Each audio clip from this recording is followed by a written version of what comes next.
सालों पहले एक शहर में साहूकार रहता था जिसके 7 बेटे और एक बेटी का नाम करवा था। साहूकार ने अपने बच्चों का पालन पोषण काफ़ी सही तरीके से किया था।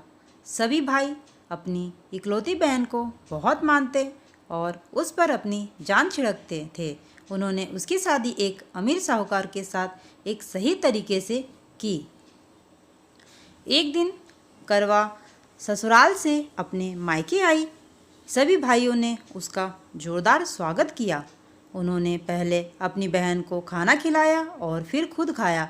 इसके बाद सभी एक साथ बैठकर बचपन की यादें ताज़ा करने लगे। इसी तरह एक दिन शाम को जब करवा के साथ तो भाई अपने काम से घर लौटे तो उन्होंने देखा कि उनकी बहन काफ़ी उदास होकर बाहर बैठी थी। अपनी बहन करवा को उदास देखकर सभी भाई चिंतित हो गए। वह तुरंत उसके पास गए और उदासी का कारण पूछने लगे। इस पर करवा ने बताया कि उसने अपने पति के लिए करवा चौथ का उपवास रखा है और चांद के इंतजार में सुबह से ही भूखी प्यासी है। जैसे ही चांद निकलेगा वह उसे देखकर अपना उपवास तोड़ेगी। यह सुनकर भाइयों का भी मन उदास हो गया। वह सभी करवा के इस कष्ट को नहीं देख पा रहे थे, खासकर उसका छोटा भाई जिसे करवा से सबसे अधिक स्नेह। बहन को भूखा प्यासा देखकर सभी भाई कुछ ऐसा उपाय सोचने लगे जिससे वह अपनी बहन का कष्ट दूर कर सके। तभी उन्हें एक तरकीब सूझी। सभी भाई तुरंत एक पीपल के बड़े से पेड़ के पास पहुँचे। उनमें से सबसे छोटा भाई एक जलता हुआ दीपक लेकर उस पेड़ पर चढ़ गया और उसने एक छलनी में रखकर वहीं छोड़ दिया। इसके बाद पूरे गांव में हल्ला हो गया कि चांद निकल आया। करवा भी उस जलते दीपक को चांद समझ बैठी और जल्दी से पूजा पूरी की कर अपना उपवास खत्म करने के लिए बैठ गई। जैसे ही उसने खाने का पहला निवाला उठाया उसकी नज़र भोजन पर पड़ी, बाल पर पड़ी। उसने तुरंत उस निवाले को अपने प्लेट से निकालकर दूसरी तरफ रख दिया। इसके बाद उसने दूसरा निवाला अपने मुंह में डाला। तभी उसके दांतों में एक कंकड़ आ गया। उसने झटपट उस निवाले को भी प्लेट से हटा दिया। इसके बाद उसने तीसरा निवाला अपने मुंह में रखा कि तभी उसे एक बुरी खबर मिली। करवा को पता चला कि उसके पति की मृत्यु हो गई। यह सुनते ही करवा पूरी तरह से टूट गई और ज़ोर ज़ोर से रोने लगी। उस समय बीतने के बाद उसे अपने पति की मृत्यु की सच्चाई का पता चला।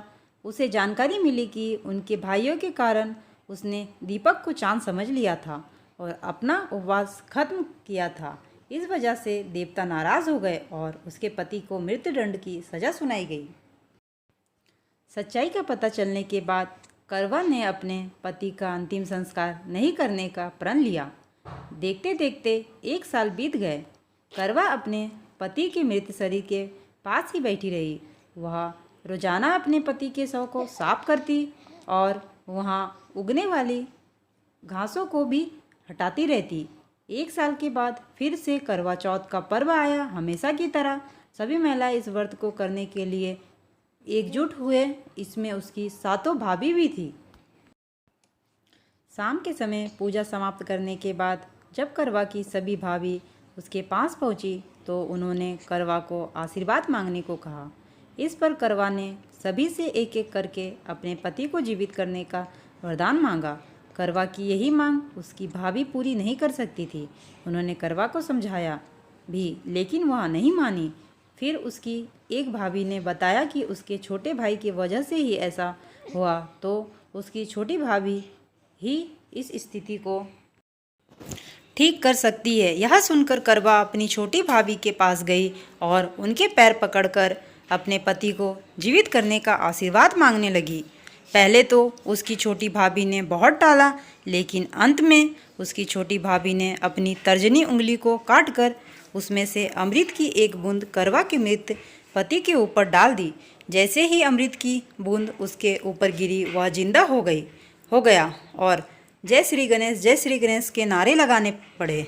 इस घटना के बाद से ऐसी मान्यता है कि करवा चौथ का व्रत करने से गौरी शंकर खुश होते हैं और महिलाओं को स्वास्थ्य की रक्षा का वरदान देते हैं। इस कहानी से हमें यह सीख मिलती है कि इंसान को हमेशा सच्ची भक्ति से पूजा पाठ करनी चाहिए। अगर इसमें किसी प्रकार की कमी रहती है तो उसके बुरे परिणाम भुगतने भी पड़ सकते हैं।